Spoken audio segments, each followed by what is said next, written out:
ABC News. Good afternoon. I'm Fiona Kerr. The crowd and atmosphere are growing in Melbourne as fans pour through the gates of the MCG for this afternoon's AFL Grand Final between Collingwood and Essendon. There's good news and bad news outside the ground for fans unable to obtain tickets during the week. Rob Clancy spoke to one ticketless fan who said they're available if you have a spare $250, but he's found scalpers to be wary. Yeah, I've had a few offers, but what you notice is that they're very wary. The guys walking down the paths are very wary about that. They say, yes, I've got a ticket, but when you say how much, they size you up to see whether you're likely to nail them, because there are bylaws officers around, you see. And what's your approach to people to try and get your own ticket? I just look at them with pleading eyes and say, any tickets, please. Prime Minister Bob Hawke's tipping Collingwood to win. He and the Victorian Premier this morning joined celebrations for the big final at the annual North Melbourne Grand Final breakfast. European governments have generally welcomed Britain's decision to link the pound to the European monetary system. But Germany cautiously says it could cause problems because of Britain's high inflation and interest rates. John Highfield says that from Monday, Britain will join the exchange rate mechanism, designed to keep currencies in the best possible trading position. The European Monetary System, or EMS, is the main financial structure of the 12 European community countries. At the centre of it is a basket of cooperative currencies from which an average value is calculated to give the ECU, European Currency Unit. The ultimate goal is to make this the single currency right across Europe. Supporters of British membership say it will bring down inflation and interest rates. Detractors say it won't be a panacea for all Britain's economic ills. John Highfield, London. A rebellion in the southern Philippines is over. Pat Ford reports the rebel leader on the island of Mindanao has surrendered. Renegade Colonel Alexander Noble surrendered early this morning, apparently aware that his cause was lost. The rebellion he launched in the city of Cagayan de Oro and an army base in a neighboring province failed to gain support anywhere else in the country. Military officials say Noble and his men tried to sneak out of the Cagayan de Oro army installation where they'd set up headquarters, but changed their minds and decided to surrender. The officials say they are now rounding up the rest of Noble's forces. Pat Ford, Manila. The Communist Party in the Soviet Union is resisting demands to scrap next month's traditional parades to commemorate the 1917 Bolshevik Revolution. The mayors of Moscow and Leningrad, who've both quit the party, say the parade should be cancelled and the effort put into cleaning up the cities before winter. Recent troop movements into Moscow, which gave rise to coup rumors, were said to be in preparation for the usual full military parade. One radical group, the Democratic Union, says it has plans to hold an anti-communist rally in Red Square before the official parade. But a statement from the Communist Party Central Committee has roundly condemned any plans to interfere with what it calls the outstanding date in world revolution. John Lombard, Moscow. The French Justice Department holds out little hope of success for an appeal against a court ruling legalising surrogate motherhood. Lee Duffield reports the French Health Ministry demanded that the Justice Department appeal to the highest court. A superior appeal court approved the adoption of two girls aged 3 and 2. They'd been abandoned by their natural mother so their father and his wife could bring them up. The court said there was no social danger in such cases if no money changed hands, but it did not ban commercial transactions, restricting itself to a warning against mercenary exploitation. Justice officials say attempts to launch a new appeal will have little chance of success. There have been more protests and violence in Japan over alleged police corruption. Hundreds of teenagers joined day labourers in Osaka as they hurled stones and bits of concrete at riot police and set fire to more than 10 cars. Police say there are about 1,700 people, more than half of them teenagers, and about 2,500 riot policemen. The riots over the last 4 nights have left almost 160 people injured, including 125 policemen. The Australian Chamber of Manufacturers has called on governments to end delays in establishing a toxic waste incinerator.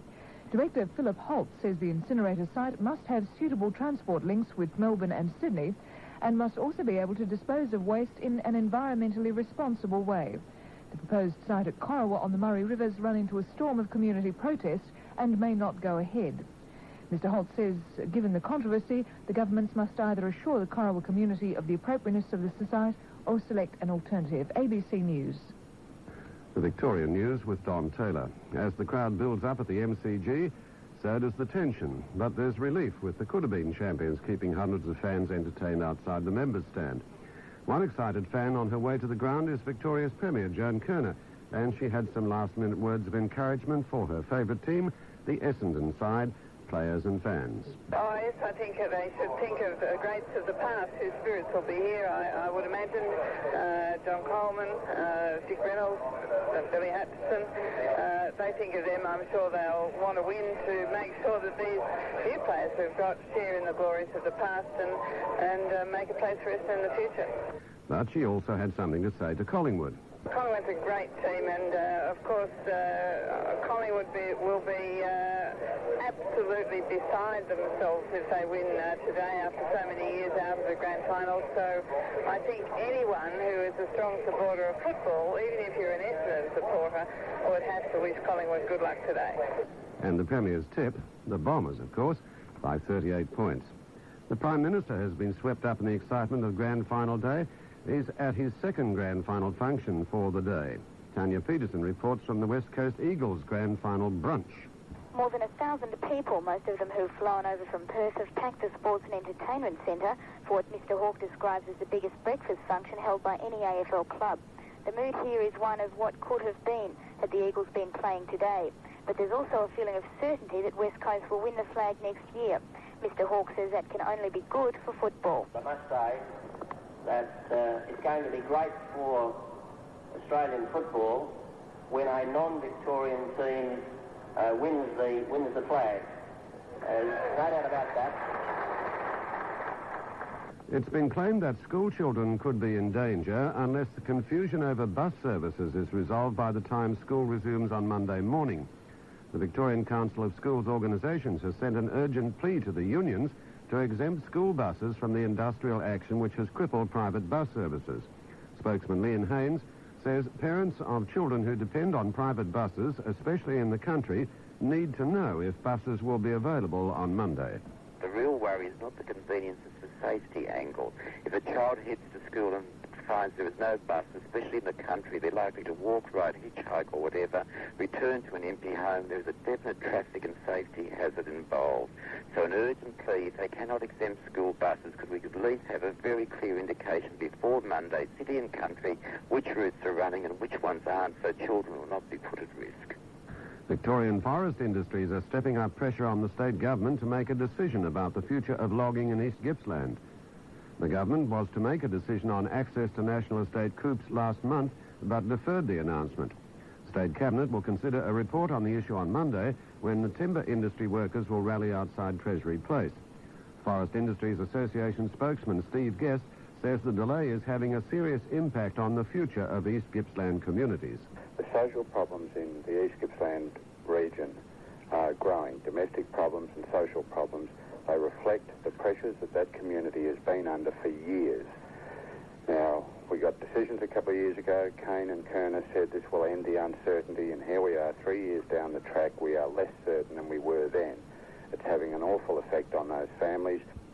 An 18-year-old man is in a serious condition in the Werribee Hospital after he was stabbed at a party at Hoppers Crossing early this morning. Police say the man from Hoppers Crossing was in a house in Heath Road when a fight broke out between he and another man at about 5:30. Police say the victim was stabbed to the hands and forearms several times by the other man, who grabbed a butterfly knife with a 6-inch blade from the bedroom.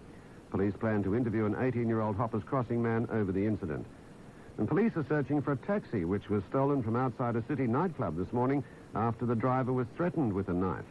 Police say the driver, a 37-year-old Glenroy man, was outside a Little Burke Street club just before 5 o'clock when he was chased to Spencer Street by a man wielding a knife. The man then ran back and stole the taxi. Police say the silver-top taxi is a yellow XF Ford sedan. And Melbourne runner Tony Rafferty struggled to third place today in the world's longest ultra-marathon race in New York. The event was won by Singapore runner Ronnie Wong with a 1,177 miles, followed by Jesse Riley of the United States with 975 miles. Melbourne's weather, a few showers clearing early tomorrow, cold and partly cloudy with a fresh south to southwesterly wind, moderating, and tomorrow's top temperature 17 degrees. It's 12:10.